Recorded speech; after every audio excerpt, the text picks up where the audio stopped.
दोस्तों मित्रों, मैं कर्तिका पब्लिकेशन का लेखक अनिल सिकवाल एक बार मेरे ऑनलाइन यूट्यूब चैनल भाग्य उदय अनिल सिकवाल पर आपका एक बार पुनः स्वागत करता हूं, अभिनंदन करता हूं। मित्रों, पिछले वीडियो में मनोविज्ञान की प्रश्नोत्तरी के अंतर्गत हमने कई महत्वपूर्ण प्रश्नों की चर्चा की जो आपकी शिक्षक भर्ती की जो प्रतियोगी जो तैयारी कर रहा है उसके लिए काफ़ी कारगर साबित होंगे।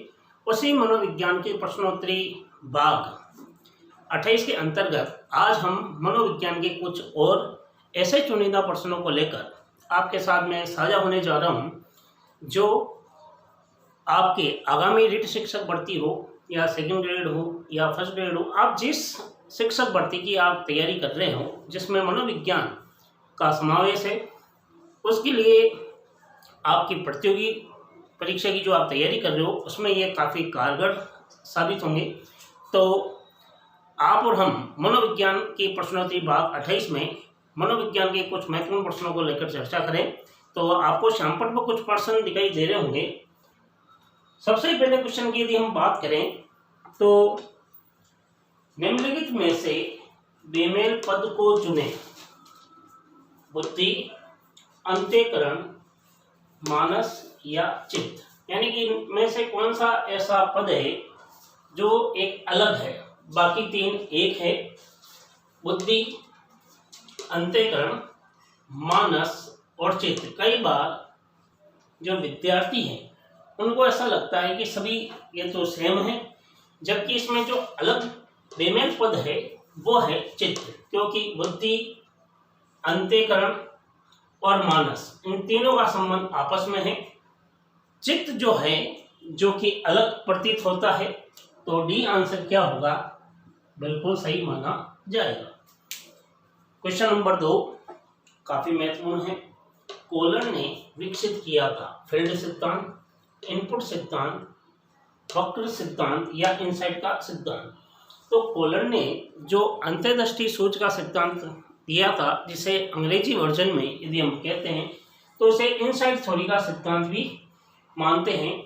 फील्ड सिद्धांत क्षेत्रीय सिद्धांत कुर्ट लेविन का था। इनपुट सिद्धांत जो है वो है संप्रेक्षण के अंतर्गत। जो वक्र है वो अधिगम का अंतरण के अंतर्गत आता है। और इनसाइट जो थ्योरी है या इनसाइट का जो सिद्धांत है वो कोहलर के द्वारा प्रतिपादित किया गया। तो इस दृष्टि से यह आंसर भी 2 क्या होगा, डी। क्वेश्चन नंबर 3 थॉर्नडाइक का सिद्धांत जाना जाता है संज्ञानात्मकवाद से, साक्षरीवाद से, बंधवाद से या समाजवाद से। या शब्दों में बहुत ही आपस में गहराई का संबंध है। विद्यार्थी कई बार उलझ जाता है और आनन फानन में वो उत्तर दे देता है कि थॉर्नडाइक ने दिया होगा साक्षरीवाद, जबकि यह है नहीं। थॉर्नडाइक के सिद्धांत को अनेक नामों से जानते हैं। संज्ञानात्मक जो वाद है वो अगर देखा जाए तो वो टोलमैन है या जीन पियाजे हैं या जो संज्ञानवाद को मानते हैं उससे संबंधित है, तो ये होगा नहीं। साक्षरीवाद एक संप्रदाय है, समाजवाद भी संप्रदाय है। तो थॉर्नडाइक के सिद्धांत को बंध का सिद्धांत भी कहा गया, उसे बंधवाद का सिद्धांत भी कहा गया। इस दृष्टि से तीसरी का आंसर होगा सी। क्वेश्चन नंबर 4 सकारात्मक सामाजिक परिवर्तन का कारक है शक्ति, धन, प्राकृतिक प्रकोप या शिक्षा। यानी कि विद्यार्थियों में सकारात्मक दृष्टिकोण करने में या सकारात्मक दृष्टिकोण के माध्यम से जो सामाजिक परिवर्तन है उसमें किसका योगदान है। यदि शक्ति है तो निश्चित ही सकारात्मक दृष्टिकोण नहीं होगा। यदि आपके पास शक्ति किसी एक व्यक्ति के पास, तो वो सकारात्मक नहीं, उसका दुरुपयोग भी करेगा। धन है तो उसे अहम होगा, अहंकार का भाव आएगा। प्राकृतिक प्रकोप सकारात्मक दृष्टिकोण उत्पन्न नहीं करते। एकमात्र जो एजुकेशन है या शिक्षा है ये विद्यार्थी में सकारात्मक दृष्टिकोण को उत्पन्न करती। तो डी आंसर क्या माना जाएगा, बिल्कुल सही माना जाएगा। क्वेश्चन नंबर 5 रचनात्मक उपागम का उद्गम है सामाजिक मनोविज्ञान है, व्यावहारिक मनोविज्ञान है, संज्ञानवादी मनोविज्ञान है या सभी। जो रचनात्मकता की यदि हम बात करें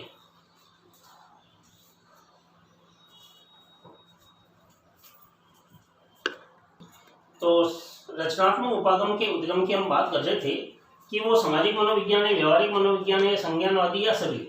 जो रचनात्मक है जिसे सृजनात्मक भी कहते हैं, और सृजनात्मकता का संबंध व्यवहारिक मनोविज्ञान से माना जाता है। इस दृष्टि से पांचवें का आंसर भी क्या माना जाएगा, सी माना जाएगा।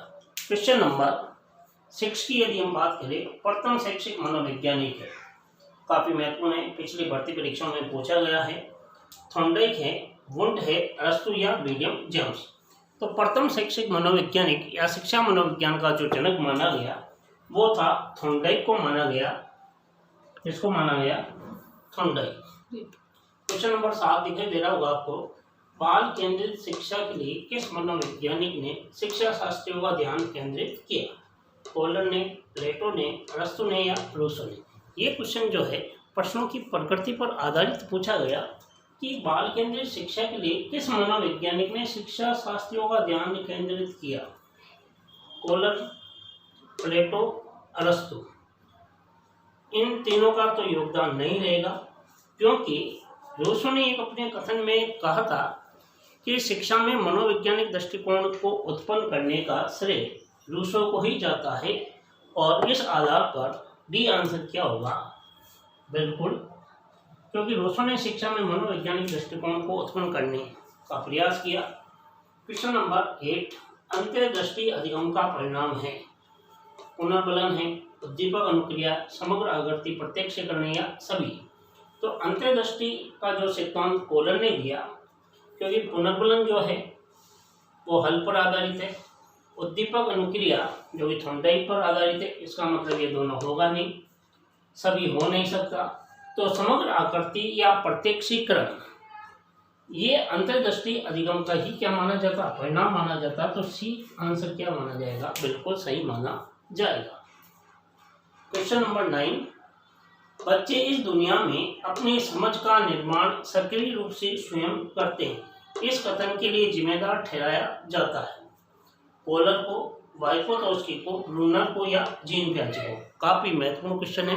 व्यावहारिक तौर पर यदि इस पर आप समझने का प्रयास करें तो निश्चित उत्तर तक पहुंच सकते हैं कि बच्चे इस दुनिया में अपनी समझ का निर्माण सक्रिय रूप से स्वयं ही करते हैं।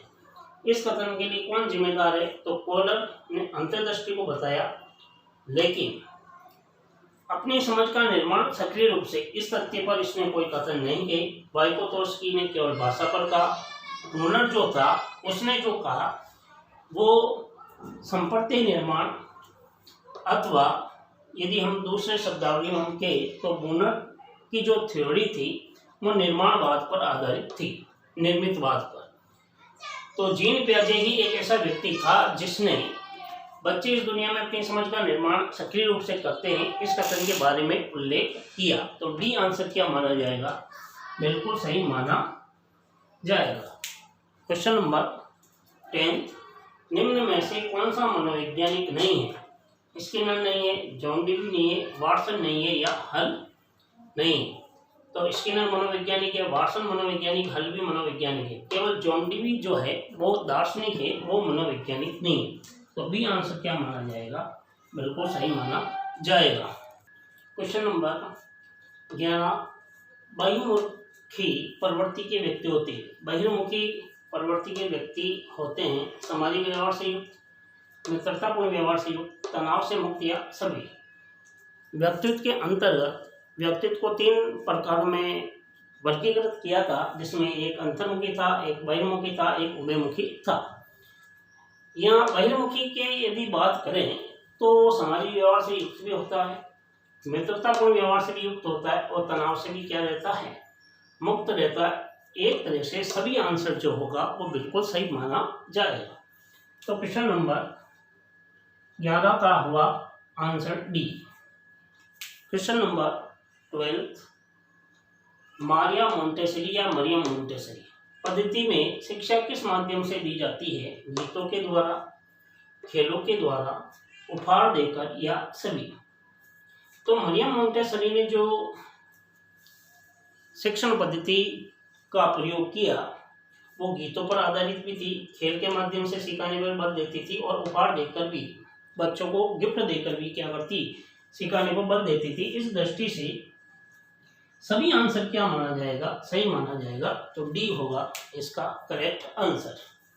क्वेश्चन नंबर 13 काफी महत्वपूर्ण है, कई जगह ये पूछा भी गया।